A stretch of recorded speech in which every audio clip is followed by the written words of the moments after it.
भारत माता की। देवी सम्मक्का सरलम्मा की जय। यदाद्री लक्ष्मी नरसिम्हा स्वामी की सकल जनसभा को వచ్చిన తెలంగాణ బంధువులు కూడా శుభాకాంక్షలు। तेलंगाना की इस महान धरती को मैं आदरपूर्वक नमन करता हूं। ऐसा लग रहा है जैसे मैं अपने कुटुंब के बीच आ गया हूं, अपने परिवार के बीच आ गया हूं। आप सभी तो मेरा परिवार हो ना। कुटुंब सभ्युलारा, बीसी आत्मगौरव सभा इसका हिस्सा बनना मैं अपना सौभाग्य मानता हूं। और ये धरती, ये मैदान, इसका मेरे जीवन में बहुत बड़ा स्थान है। 2013 में आप सब ने मुझे बुलाया था इसी मैदान में, और आप लोगों ने टिकट रखा था कि जो मोदी जी की सभा में आना चाहता है उसको टिकट लेना पड़ेगा, पैसा देना पड़ेगा। हिंदुस्तान के राजनीतिक जीवन की ये पहली और सबसे बड़ी घटना थी, और पूरे विश्व में खबर फैल गई, हिंदुस्तान के जन जन में पहुंच गई, और एक प्रकार से इसी मैदान में मोदी को प्रधानमंत्री बनाने की पक्की नींव रखने का काम हैदराबाद ने, इसी मैदान ने आप लोगों ने किया था। और मैं आज विश्वास से कहता हूं, जिस मैदान से मिले आशीर्वाद, मोदी को पीएम बना दिया, इसी मैदान के आपके आशीर्वाद बीजेपी का पहला मुख्यमंत्री, बीसी मुख्यमंत्री यहीं से बनेगा।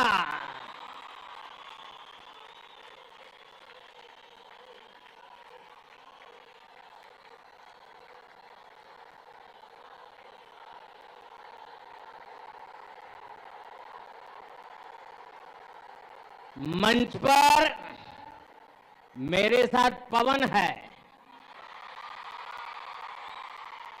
लेकिन मैदान में आंधी है।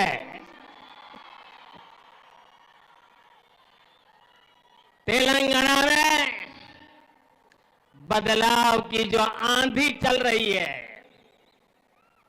उसे इस विशाल जनसभा में भी महसूस किया जा सकता है। आप लोग तेलंगाना के कोने कोने से आए हैं और अपने साथ एक स्पष्ट संदेश भी लाए हैं। तेलंगाना का विश्वास अब बीजेपी पर है।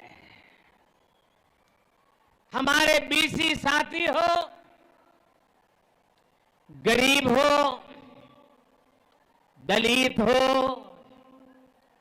एसटी एससी भाई बहन हो, सभी ने तेलंगाना में परिवर्तन का मन बना लिया है।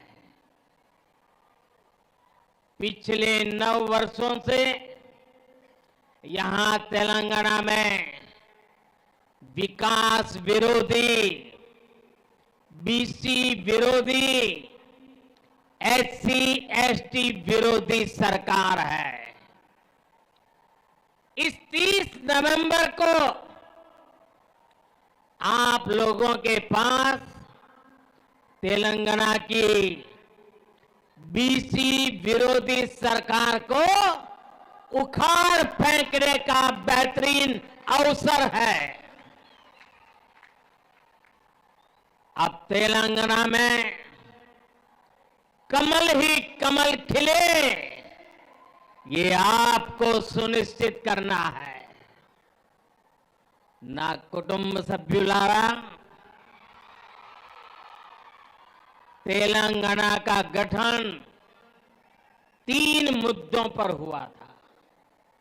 पानी, पैसा और रोजगार।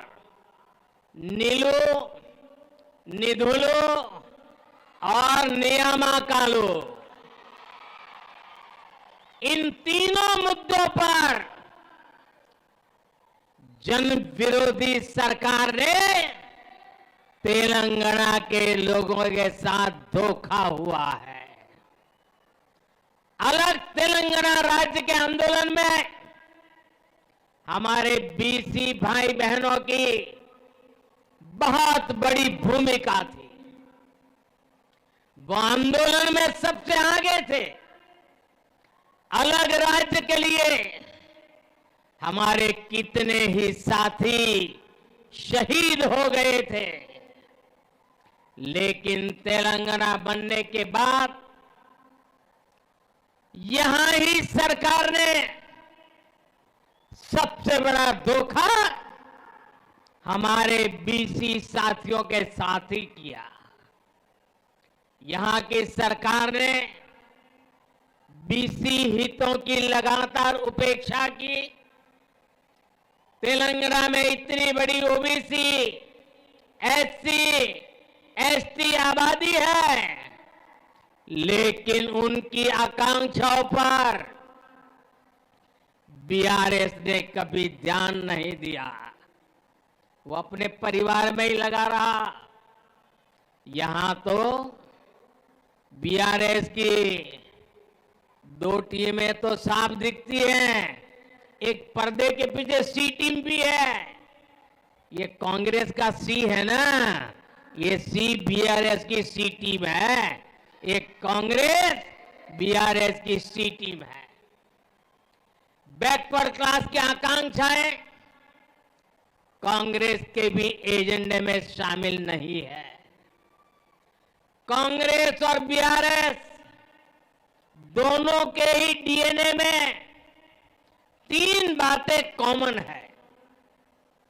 एक, परिवारवाद, दूसरा भ्रष्टाचार और तीसरा तुष्टीकरण। इन परिवारवादी पार्टियों के संरक्षण में भ्रष्टाचार फलता है, फूलता है और अवसर भी सिर्फ और सिर्फ नाते रिश्तेदारों को ही मिलता है। परिवारवाद की मानसिकता से चलने वाली बीआरएस और कांग्रेस यहां कभी भी किसी बीसी को सीएम नहीं बनने देगी। साथियों, ये एनडीए है, बीजेपी है, जो ओबीसी हितों का सबसे ज्यादा ध्यान रखती है, उन्हें सबसे ज्यादा प्रतिनिधित्व देती है। बीजेपी का हमेशा से ये प्रयास रहा है कि दलित, पीड़ित, शोषित, वंचित, पिछड़े, आदिवासी समुदाय को उचित प्रतिनिधित्व मिलता रहे। जब अटल बिहारी वाजपेयी की सरकार थी और हमें सेवा करने का मौका मिला, तो एपीजे अब्दुल कलाम जी को हमने देश का राष्ट्रपति बनाया। 1996 में जब आदिवासी नेता पीएस संगमा जी का नाम लोकसभा के स्पीकर पद के लिए चुना गया तो अटल जी ने समर्थन का नेतृत्व किया। 2012 में राष्ट्रपति चुनाव में भी बीजेपी ने पीएस संगमा जी के नाम का समर्थन किया। एनडीए ने ही जीएमसी बाल योगी जी को स्पीकर पद के लिए नामित किया था, जो देश के पहले दलित लोकसभा अध्यक्ष बने थे। जब बीजेपी को अवसर मिला तो उसने दलित समुदाय से रामनाथ कोविंद जी को राष्ट्रपति बनाया।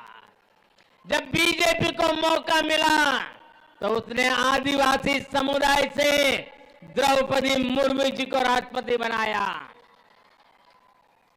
और यही मैदान है जिसने आदेश दिया था आप लोगों ने, और जब पूर्ण बहुमत बीजेपी को मिला और देश में पूर्ण बहुमत वाली सरकार का पहला ओबीसी प्रधानमंत्री बनाने का आपने मुझे अवसर देकर के एक ओबीसी का सम्मान किया था।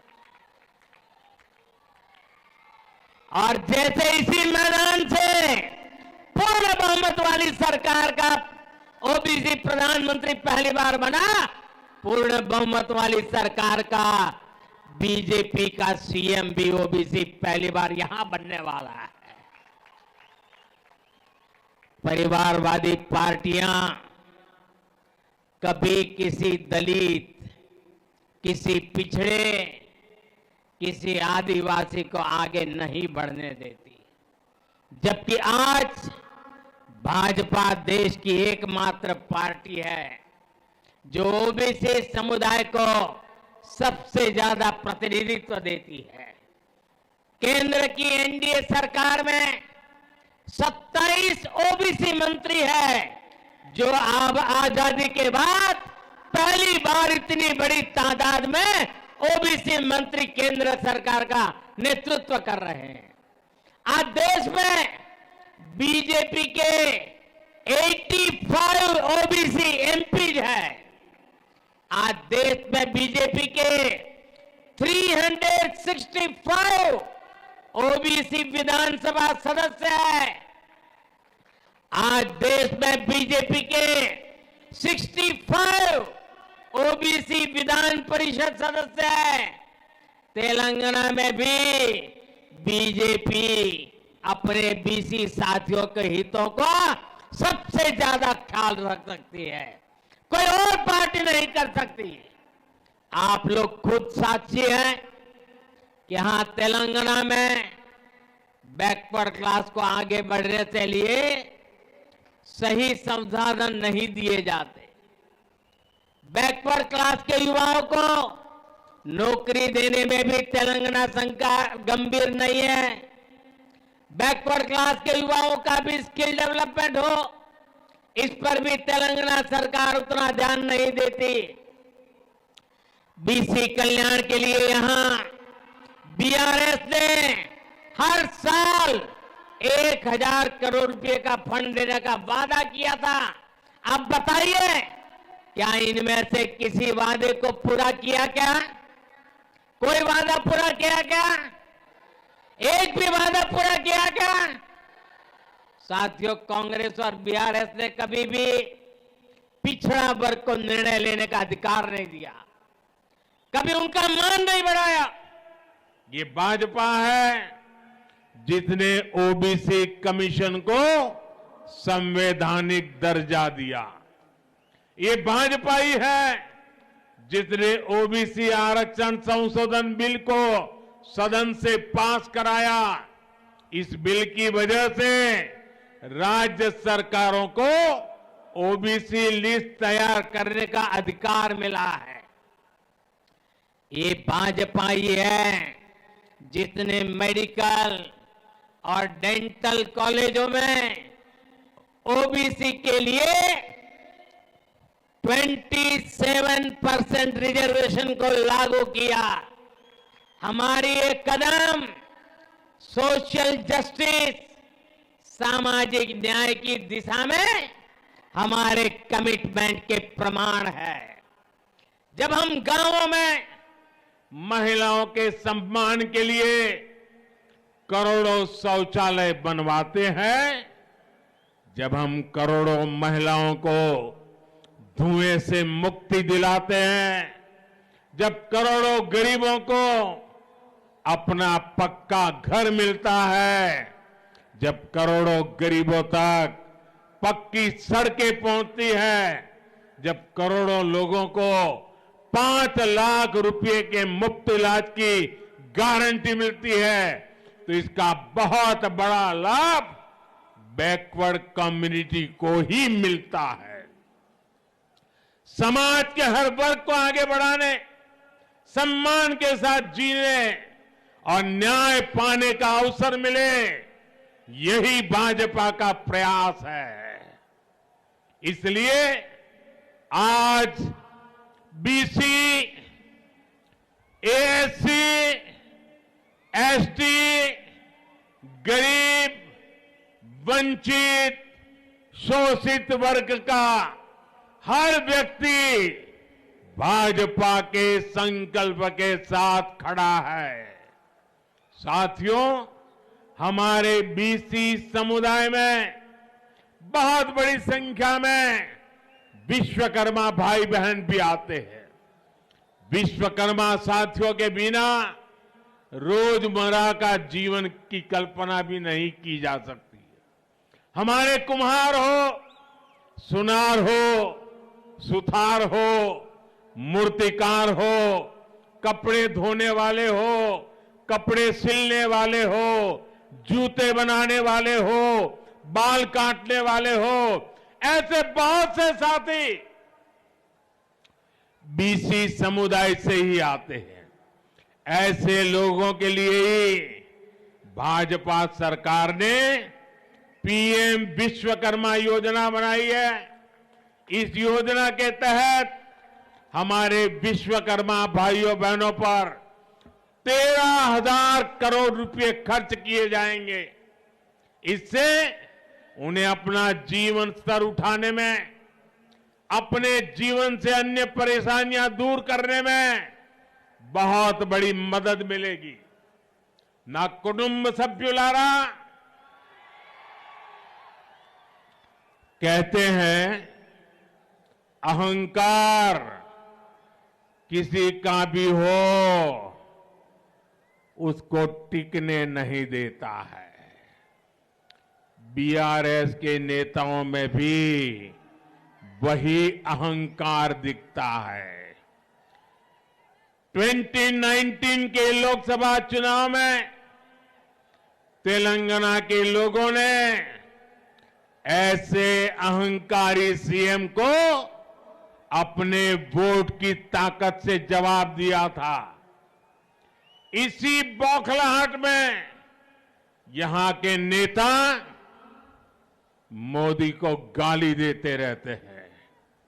बीआरएस के भ्रष्टाचार के तार दिल्ली के शराब घोटाले से भी जुड़े हुए हैं। जांच एजेंसियों ने जब उनके भ्रष्टाचार की जांच शुरू की तो ये लोग जांच एजेंसियों को भी गालियां देने लगे।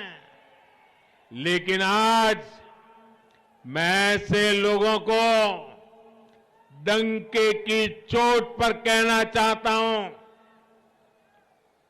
भ्रष्टाचार के खिलाफ कार्रवाई होके रहेगी। जिन्होंने जनता को लूटा है उनको लौटाना ही पड़ेगा।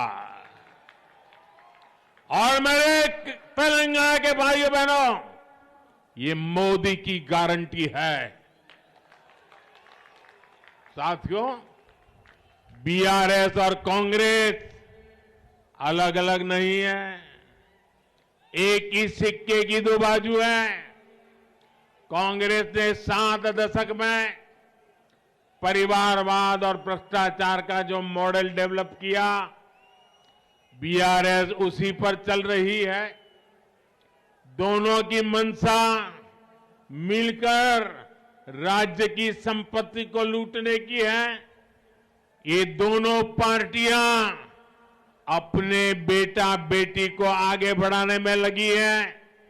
उन्हें आपके बेटे बेटियों की कोई परवाह नहीं है।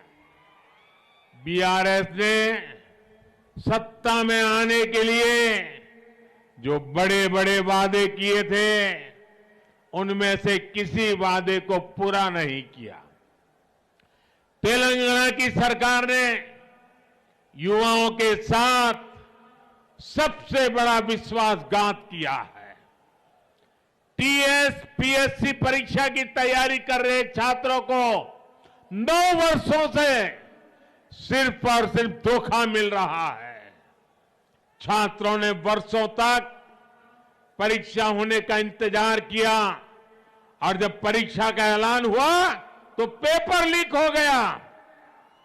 बीआरएस की नाकामी ने तेलंगाना की एक पूरी पीढ़ी का भविष्य बर्बाद कर दिया। और ये हाल सिर्फ एक परीक्षा का नहीं है, राज्य में होने वाली हर परीक्षा में गड़बड़ी इस सरकार की पहचान बन गई है। आज युवा पूछ रहे हैं, बीआरएस के रोजगार के वादे का क्या हुआ? हर महीने बेरोजगारी भत्ता देने का वादा करके बीआरएस ने इस वादे को भी पूरा नहीं किया। आज भी तेलंगाना में टीचर्स के हजारों पद खाली है और हजारों स्कूल तो ऐसे हैं जहां सिर्फ एक टीचर है। आप मुझे बताइए, तेलंगाना के युवाओं को धोखा देने वाली, उनके भविष्य से खेलने वाली बीआरएस सरकार जानी चाहिए कि नहीं जानी चाहिए? ये सरकार जानी चाहिए कि नहीं जानी चाहिए? इनको हटाना चाहिए कि नहीं हटाना चाहिए? हर गांव गली से हटाना चाहिए कि नहीं हटाना चाहिए? ना कुटुंब सभ्युलारा, बीआरएस ने तेलंगाना के मेरे गरीब भाई बहनों पर उनको जो डबल बेडरूम के वाले घर देने के सपने दिखाए थे, लेकिन ये वादा भी बीआरएस का हवा में उड़ गया। एक तरफ बीआरएस का ट्रैक रिकॉर्ड है तो वहीं बीजेपी का सेवा काल भी है। केंद्र में बीजेपी सरकार ने हमारे पिछले 9 साल के सेवा काल में गरीबों को 4 करोड़ पक्के घर बना करके दिए हैं। पीएम आवास योजना अर्बन के तहत तेलंगाना में भी शहरों में 2,50,000 से ज्यादा घर बने हैं। हमने गरीब की हर चिंता का, हर जरूरत का ध्यान रखा है। 3-4 दिन पहले ही हमने ये भी तय किया है कि पीएम गरीब कल्याण अन्न योजना को, आप जानते हो, जब कोविड का कालखंड था, पूरी दुनिया जिंदगी और मौत का संकट झेल रही थी। परिवार में एक व्यक्ति दूसरे को मिल नहीं पा रहा था, कामकाज ठप हो चुके थे। तब गरीबी से निकला हुआ मोदी, जो गरीबी को भली भांति जानता है, समझता है, गरीबी को जी करके आया है, उसने तय किया कितना ही संकट क्यों ना आ जाए, मैं गरीब के बच्चों को भूखे नहीं सोने दूंगा। मैं गरीब का चूल्हा कभी बुझने नहीं दूंगा। और इसलिए हमने गरीबों के लिए मुफ्त अन्न की योजना शुरू की।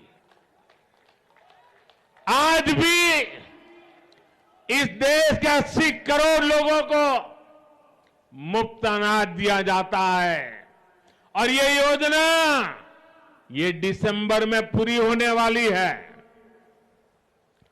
दिसंबर में योजना पूरी हो रही है, लेकिन गरीबी को जानने वाला मोदी गरीबों को ऐसे असहाय नहीं छोड़ सकता है और इसलिए मैंने संकल्प किया है, मैंने निश्चय किया है कि गरीबों को जो आज अन्न मिल रहा है उसे आने वाले 5 साल के लिए और बढ़ाया जाएगा।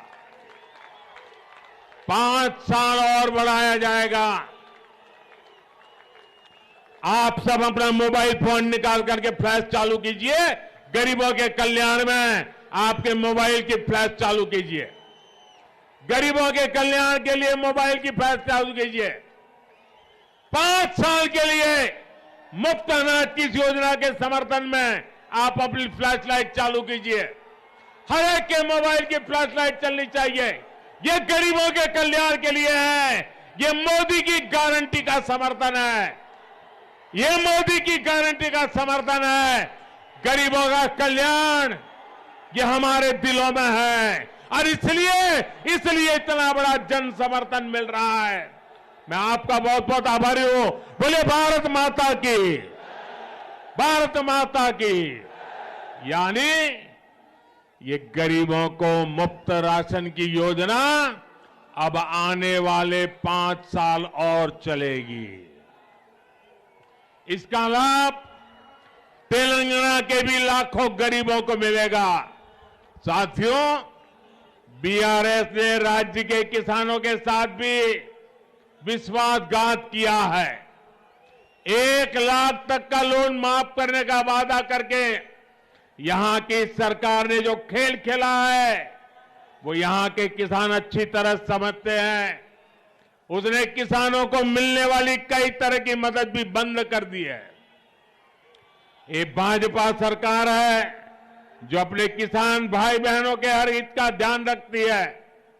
पीएम किसान सम्मान योजना के तहत हमने यहां के किसानों को 9,000 करोड़ रुपए सीधे उनके बैंक खातों में भेजे हैं।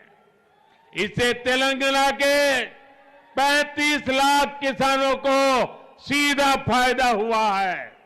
इसमें बड़ी संख्या में बैकवर्ड कम्युनिटी के किसान शामिल हैं। साथियों, आज तेलंगाना के लोगों के साथ ही पूरा देश 2047 जब देश आजादी के 100 साल मनाएगा, हम विकसित भारत का लक्ष्य लेकर के मैदान में उतरे हैं। इसीलिए काम कर रहे हैं। भाइयों बहनों, अब इतनी बड़ी तादाद में आए, इस मैदान ने मुझे फिर से एक बार उसके प्यार का एहसास करा दिया है, उसके आशीर्वाद की ताकत का एहसास करा दिया है।